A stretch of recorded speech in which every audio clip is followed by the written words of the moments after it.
Nous célébrons cette année les 40 ans du port de la Guadeloupe. Mais notre histoire maritime et portuaire remonte bien avant, au début du XVIe siècle, avec l'arrivée des premiers bâtiments transatlantiques en Basse-Terre, jusqu'au port du petit cul-de-sac marin dans le bourg du Morne renfermé, bien à l'abri de la houle et des alizés, ce qui faisait déclarer à l'amiral Boué de la Paire: la sécurité de ce port est si grande que l'on peut éteindre les feux des navires, ce qui les rend plus habitables et économise le charbon. Au fil des siècles, nos différents ports se sont adaptés aux besoins des populations et à l'évolution du commerce maritime, ont subi des mutations. Une épopée riche et passionnante que je vous invite sans plus tarder à découvrir.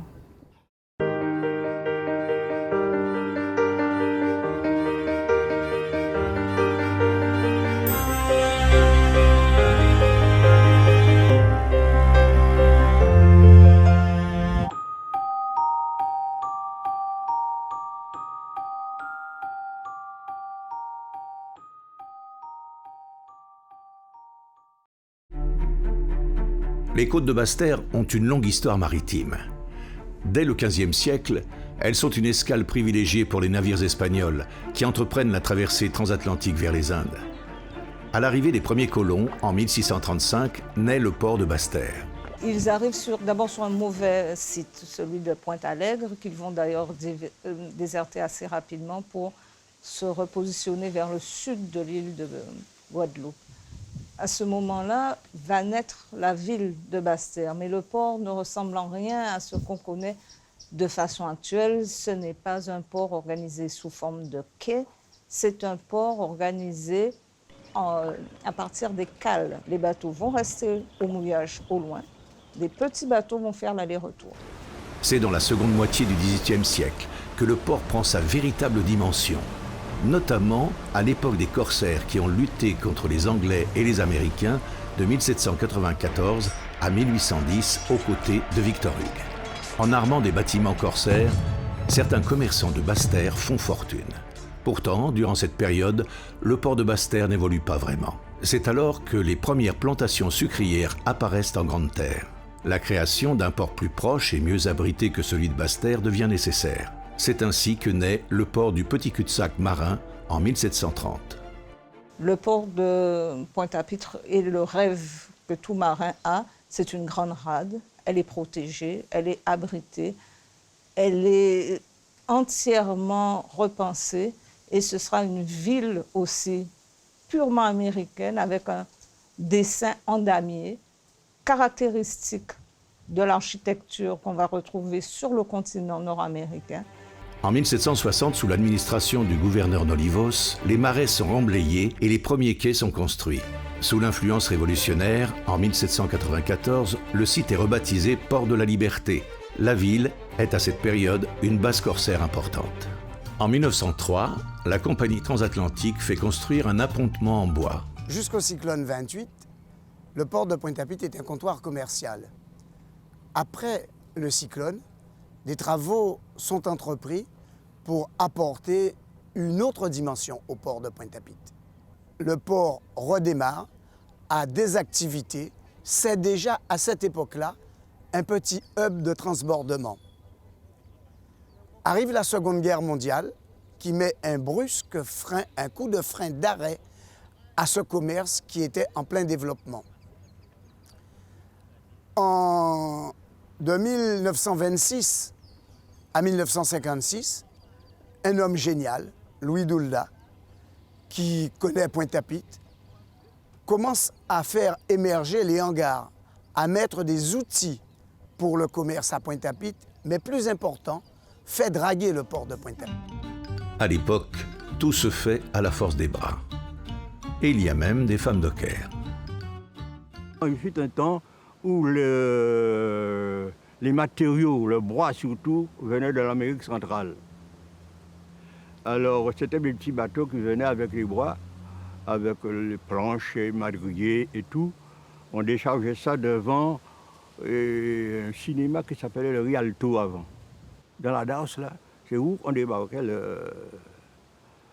les planches. Alors, il y avait les femmes qui travaillaient les planches pour aller les empiler sur la berge. C'est où je connais les femmes dockers, là. Mais seulement, c'est pas pour soulever les sacs de sucre, absolument rien, c'était pour classer le bois.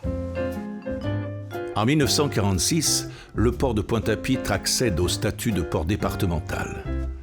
La première gare maritime, siège actuel de l'autorité portuaire, est livrée en 1959.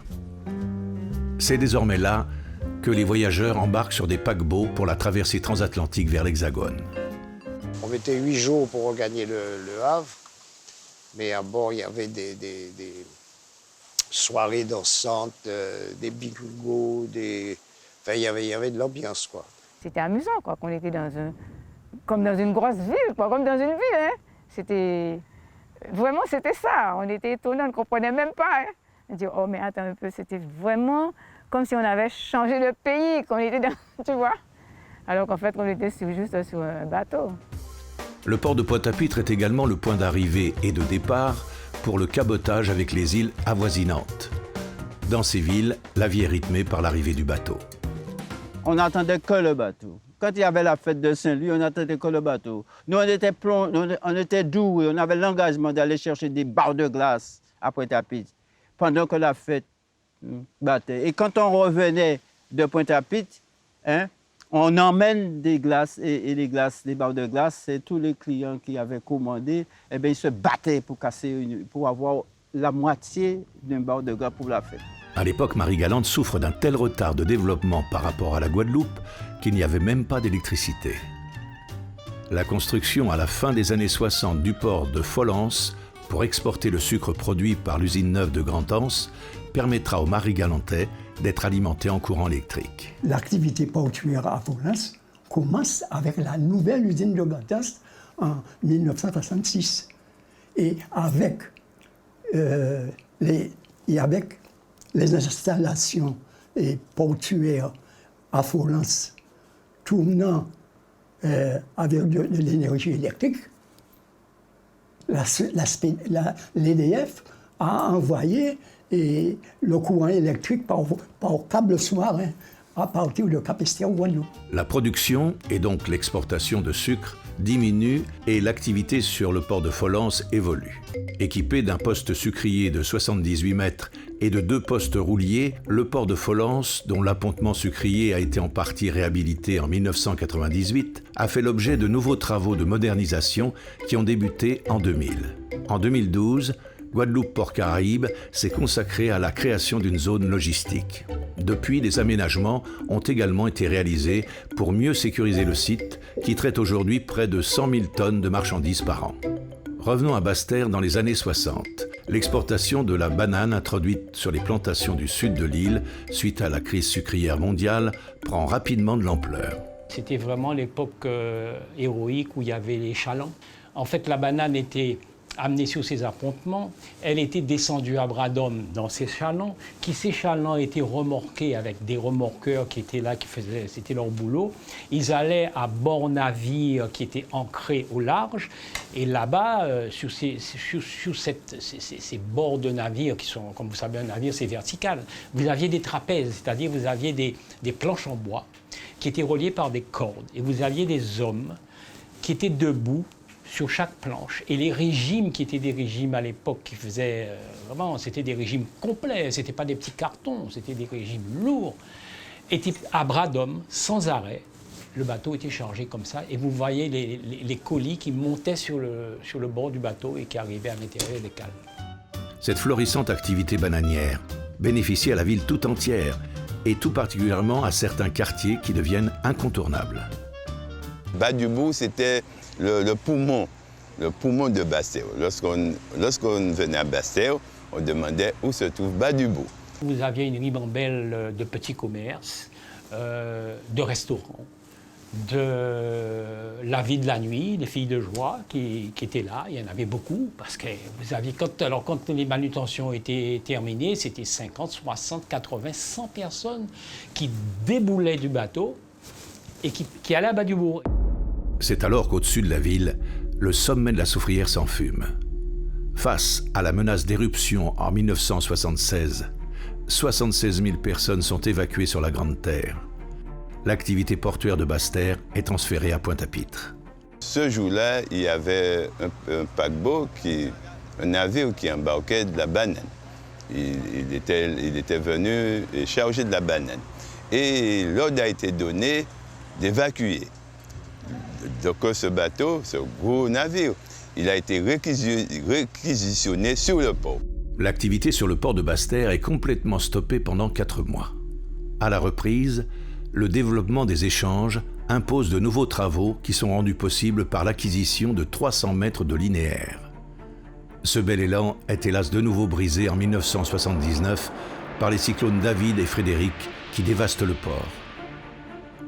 En attendant les réparations, l'exportation de la banane est transférée à Baie-Mahault sur le site de Jarry, construit pour répondre à l'augmentation du trafic de marchandises qui, dès 1965, a dépassé les 600 000 tonnes. Le déplacement du port de Pointe-à-Pitre vers la zone de Jarry s'est fait en différents temps. Dans les années 60, des postes industriels ont été créés. D'abord le poste sucrier, puis le poste pétrolier, et puis enfin le poste minéralier. Mais on était sur des activités spécifiques, adossées à une zone quasiment vierge. Alors, une grande étude a été lancée avec l'aide du Fonds européen de développement dans les années 72-74. Et il en est résulté que effectivement la seule façon de développer fortement le port de Pointe-à-Pitre et de lui donner un avenir intéressant était le déplacer vers la pointe Jarry, où il y avait à la fois des profondeurs et où il y avait surtout des terrains disponibles. Les commerçants de Pointe-à-Pitre voient eux aussi une opportunité à se déplacer vers Jarry. Les gens qui se sentaient déjà à l'étroit, les commerçants de Pointe-à-Pitre, avaient déjà commencé à installer la zone industrielle de Jarry. Je pense à l'équipe de M. Gautland à l'époque, Rivier, et tous les gens qui étaient impliqués dans la chambre de commerce à l'époque, qui avaient commencé à construire des hangars. Les premiers, c'était les Gautland, la Palette, je crois, qui sont arrivés à Jarry et qui ont commencé à installer la zone industrielle de Jarry. Alors que naît la zone industrielle de Jarry, sur le port, le terminal à conteneurs est mis en service. Les premiers portiques arrivent en 1980.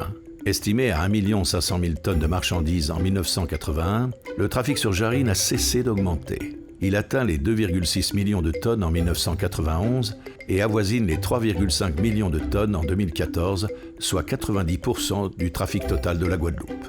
Cette évolution croissante nécessite des travaux d'équipement et de modernisation en permanence. Dès 2009, le port s'est doté d'un quai roulier. Les portiques qui servent au déchargement doivent être adaptés aux bateaux dont la taille augmente. Le port fait l'acquisition de 2 portiques nouvelle génération en 2006, puis d'un 3e en 2010. En face, sur l'ancien port de Pointe-à-Pitre, le trafic cabotage avec les îles du Nord et du Sud de l'archipel est maintenu. Pour améliorer le confort des passagers, une nouvelle gare maritime interrégionale a été construite à Bergevin en 2002. C'est également ici qu'est implantée la base de réparation des grands yachts. L'activité yachtine a en effet bien évolué. Ville d'accueil de la désormais mythique route du Rhum, Pointe-à-Pitre a vu grandir le port de plaisance de la Marina, dont la gestion est confiée au port autonome depuis 1977. Les marinas de Gare-du-Fort créés, puisque le site s'implantait, il y avait l'entrée, c'était bien protégé, il n'y avait pas de digue à faire. Et de là, la marina a démarré comme ça. Et la marina de Gare-du-Fort, maintenant, c'est une des plus belles marinas de la Caraïbe. Mais il y a eu du boulot, quoi. Il y a eu du boulot. Le port de Pointe-à-Pitre reçoit de nombreux bateaux de croisière et le nombre de croisiéristes est passé de près de 90 000 en 2010 à 300 000 pour la saison 2013-2014 sur l'ensemble de l'archipel. À Basse-Terre, dès 1993, le port est équipé d'un poste de croisière. Depuis 2010, Guadeloupe Port Caraïbes a lancé un programme de travaux pour l'aménagement de l'interface ville-port. La dernière réalisation est la gare maritime inaugurée en 2015. Elle offre aux passagers empruntant la navette vers les Saintes un plus grand confort. Les manutentionnaires se sont spécialisés dans le trafic de marchandises en vrac et ce sont plus de 60 000 tonnes de marchandises qui sont traitées par le port de Basse-Terre. En 2012, le port autonome devient Grand Port Maritime. C'est un décret du 2 octobre 2012 qui a fixé les conditions de la transition entre port autonome et Grand Port Maritime, connu sous l'appellation Grand Port de la Caraïbe. Ce décret a fixé les conditions de la modification de la gouvernance par le passage d'un conseil d'administration et d'un directeur à un conseil de surveillance et un directoire. Le conseil de surveillance donc définit la stratégie et le directoire assure le management au quotidien du port autonome. Parallèlement ont été créés un conseil de développement portuaire qui a vocation à s'assurer à approuver cette stratégie et un conseil de développement interportuaire entre la Guadeloupe, la Martinique et la Guyane pour assurer une coordination entre ces 3 départements de la Caraïbe. Guadeloupe Port Caraïbes mène une politique d'investissement et de développement sur l'ensemble des ports de l'archipel pour répondre aux besoins économiques et à la modernisation du secteur du transport maritime. On est sur le site de Pointe-à-Pitre et en face de nous, on a Jarry. Alors Jarry, ce n'est pas le nouveau port, c'est le port des années 70-80, mais on attaque une nouvelle étape de développement du port. C'est le port nouvelle génération qui est en face de nous. C'est un port qui va permettre d'accueillir de plus gros navires parce que l'évolution du commerce maritime est marquée par cette croissance continue des navires. Donc les travaux qui ont démarré en début d'année, ce sont d'abord des travaux de dragage avec l'approfondissement jusqu'à 16 mètres de profondeur pour le chenal. Auparavant, c'était 12 mètres. Et puis l'aménagement de quais plus profonds, adaptés à des porte-conteneurs de nouvelle génération, ceux-là même qui sont aujourd'hui dans le canal de Panama. Le port est en croissance depuis de nombreuses années, mais pour continuer cette croissance, accéder à un nouveau palier, il faut pouvoir accueillir cette nouvelle génération de navires. C'est ça que l'on cherche à faire, spécialement en matière de transbordement. Le transbordement, c'est des conteneurs qui arrivent en Guadeloupe et qui repartent vers d'autres destinations. C'est une sorte de plateforme d'éclatement des marchandises pour la Caraïbe.